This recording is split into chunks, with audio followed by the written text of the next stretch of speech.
আমাদের যে কংগ্রেস পার্টির প্রতিনিধি বদরুল হক সাহেব, উনি সাংবাদিক সম্মেলনে কিভাবে কত দাম্ভিকতার সহিত, কত অহংকারের সহিত আমাদের মতো সাধারণ মানুষদেরকে অবহেলা করে, তুচ্ছ তাচ্ছিল্য করে সাংবাদিক সম্মেলন করেছেন। আপনারা অনেকেই সোশ্যাল মিডিয়া ব্যবহার করেন, আপনারা দেখতে পেয়েছেন। কেন বলেছেন? আসান চৌধুরীর মতো আরো অনেকের কথা বলেছেন। কেন বলেছেন? আমরা সুশিক্ষিত লোক, আমরা পড়াশোনা করেছি, কারো হক মারিনি। কিন্তু সেই ভদ্রলোকের মতো ব্যক্তি আজকে আমাদেরকে টাকা দিয়ে তুচ্ছ তাচ্ছিল্য করছেন, জমিদারের বা বাহাদুরি দেখাচ্ছেন। শুনে এখন ভদ্রলোক সাহেব, আপনার কোন মুক্তরা এখানে আড়ালে আড়ালে লুকিয়ে রয়েছে। আমি তাদের উদ্দেশ্যে বলছি, ভদ্রলোক সাহেবকে গিয়ে বলবেন, আমি আজকের এই ভোটারশীল জনসভায় বলে যাচ্ছি, ভদ্রলোক সাহেব, এই ভারত স্বাধীন ভারত, এখানে জমিদারের ভারত নয়। আমরা কারো প্রজা নই, আমরা তোমার জমিদারিত্বে লালায়িত নই। তুমি জমিদারদের কাছে বিক্রি হয়ে গেছ, তুমি নেতাদেরকে টাকা দিয়ে কিনে নিয়েছ, এলডিএফ এর নেতা কিনেছ, বিজেপির নেতা কিনেছ, এজিপির নেতা কিনেছ। কিন্তু আমাদের মতো লোকদেরকে তুমি টাকা দিয়ে কিনতে পারবে না। এখানে তোমার আজকের আমরা কারো আয়োগ নই, আর আজকের যুগে জমিদারি প্রথাও নেই।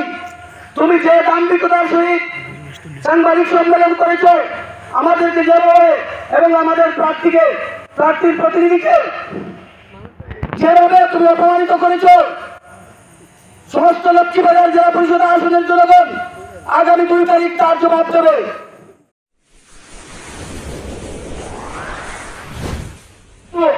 গত বছর ওই আপনারা স্থানীয় প্রার্থীর কোথাও না দেবে, আবেগে উল্লসিত হয়ে আপনারা হাফিজ রশিদ চৌধুরীর মতো যোগ্য ব্যক্তিকে ভোট দিয়েছিলেন। কিন্তু সেই ভোট কাজে লাগেনি কেন? আজকে আপনারা ভদ্রলোকের মঞ্চে দেখতে পাবেন রানু খানকে, যিনি বিজেপি করেছিলেন, যিনি এজিপি করেছেন, যিনি মিত্রদল করেছেন, যিনি এই কয়েকদিন আগে হাফিজ রশিদ সম্বন্ধে বলেছিলেন সংসদ নির্বাচনে যে হাফিজ রশিদের ওয়ার্ড সদস্য হওয়ার যোগ্যতা নেই, সেই রানু খান আজকে ভদ্রলোকের কংগ্রেসের মঞ্চে বসে সেখানে কংগ্রেসের ভোট চাচ্ছে। এখানেই আপনারা বিবেককে কাজে লাগান। এখানেই সবাই টাকার খেলা, টাকা দিয়ে টিকিট আনা হয়েছে, আর টাকার কাছে সব নেতাকে ক্রয় করে এনে মঞ্চ সাজানো হচ্ছে।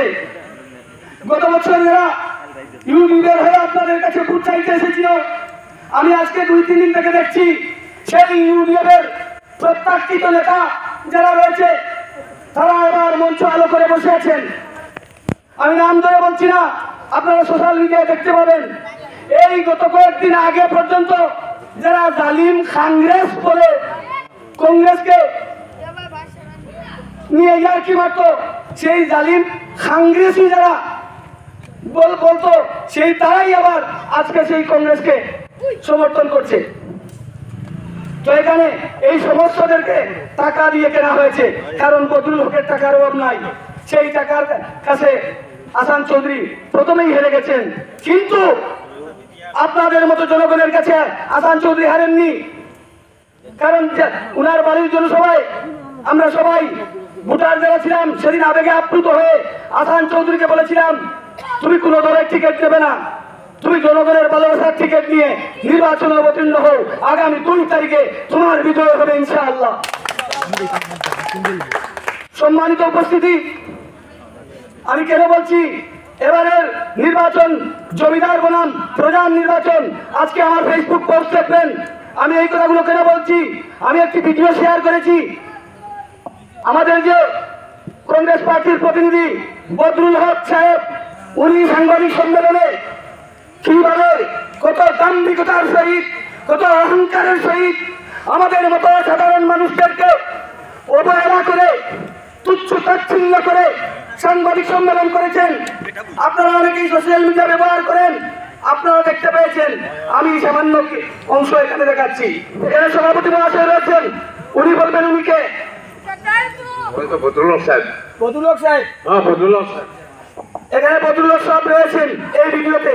আমি যদি মিথ্যা বলি তাকে যে শাস্তি দেবেন মাথা পেতে নেব। আর উনি কি বলছেন আপনারা মন দিয়ে শুনবেন এবং সেগুলো বিচার করবেন। আমি সেগুলো আমি এই সেগুলোর বিশ্লেষণ আপনাদের সামনে করব। আজকের রায় জমিদার রাতে এখন পর্যন্ত করিমগঞ্জ শহরের বুকুর শামীম চৌধুরী এবং শামীম চৌধুরীর পরিবারের মানুষের যে সম্পদ আছে এটা আসান চৌধুরীর মতো বাক্যাগত মলিন রাখা হচ্ছে আপনারা শুনতে পেয়েছেন, আরো অনেক লম্বা রয়েছে, আরো অনেক বাজে বাজে বলেছেন। কেন বলেছেন? আসান চৌধুরীর মতো আরো অনেকের কথা বলেছেন। কেন বলেছেন? আমরা সুশিক্ষিত লোক, আমরা পড়াশোনা করেছি, কারো হক মারিনি, কিন্তু সেই ভদ্রলোকের মতো ব্যক্তি আজকে আমাদেরকে টাকা দিয়ে তুচ্ছ তাচ্ছিল্য করছেন, জমিদারের বা বাহাদুরি দেখাচ্ছেন। শুনে এখন ভদ্রলোক সাহেব, আপনার কোন মুক্তরা এখানে আড়ালে আড়ালে লুকিয়ে রয়েছে। আমি তাদের উদ্দেশ্যে বলছি, ভদ্রলোক সাহেবকে গিয়ে বলবেন, আমি আজকের এই বদল সবাই বলে যাচ্ছি, ভদ্রলোক সাহেব, এই ভারত স্বাধীন ভারত, এখানে জমিদারের ভারত নয়, আমরা কেন প্রজা নই, আমরা তোমার জমিদারিত্বে লালায়িত নই। তুমি জমিদারদের কাছে বিক্রি হয়ে গেছো, তুমি নেতাদেরকে টাকা দিয়ে কিনে নিয়েছো, এলডিএফ এর নেতা কিনেছো, বিজেপির নেতা কিনেছো, এজিপির নেতা কিনেছো, কিন্তু আমাদের মতো লোকদেরকে তুমি টাকা দিয়ে কিনতে পারবে না। এখানে তোমার আজকের আমরা কেন এক নই, আর আজকের যুগে জমিদারি প্রথা নেই। তুমি যে দাম্ভিকতার সহিত সাংবাদিক সম্মেলন করেছো, আমাদেরকে যেভাবে এবং আমাদের প্রার্থীর প্রতিনিধিকে যেভাবে তুমি অপমানিত করেছো, সমস্ত লক্ষ্মীবাজার জেলা পরিষদ আসনের জনগণ আগামী 2 তারিখ তার জবাব দেবে। কারণ আজকের যুগে কারো কোথায় কেউ ভোট দেয় না। আমরা এসেছি ভোট চাইতে, মানুষদেরকে বোঝাতে। যদি আমাদের প্রার্থিত্ব যদি আপনাদের পছন্দ হয়, আপনারা ভোট দেবেন, নতুবা আমাদেরকে প্রত্যাখ্যান করে দেবেন। আগামীতে কি করতে পারবেন না করবেন সেটা আসান চৌধুরী বলবেন, আমি বলবো না। কিন্তু আমি আপনাদের কাছে ওই যে ওনার গতকালকে সাংবাদিক সম্মেলনের কথা তুলে ধরলাম, আপনারাই বিচার করবেন এই দাম্ভিকতা কতটুকু, এখানে কতটুকু অহংকার, এখানে আমাদেরকে কতক্ষণ তুচ্ছ তাচ্ছিল্য করা হয়েছে। এর জবাব অবশ্যই আপনারা 2 তারিখে দেবেন। আর মনে রাখবেন, রানু খান যিনি কংগ্রেসের হয়ে আসছেন, এখানে এসে ভোট চাচ্ছেন, আপনারাও যদি কোনোদিন রানু খানকে সামনে পান, গত সংসদ নির্বাচনের কথা ওনার কাছে প্রশ্ন করবেন। রাত দীর্ঘ হয়ে গেছে, এখানে ইউডিএফ যারা রয়েছে ভদ্রলোকের মঞ্চে অলঙ্কিত করেন, তাদেরকেও আপনারা জিজ্ঞাসা করবেন, গত লোকসভায় তোমরা আমাদেরকে কি বলেছিলে, আজকে কেন তোমরা কংগ্রেসে আর আমাদের মধ্যে লড়াই সৃষ্টি করিয়ে দিয়ে তোমরা কেন কংগ্রেসে আনন্দ গোল করে আছো।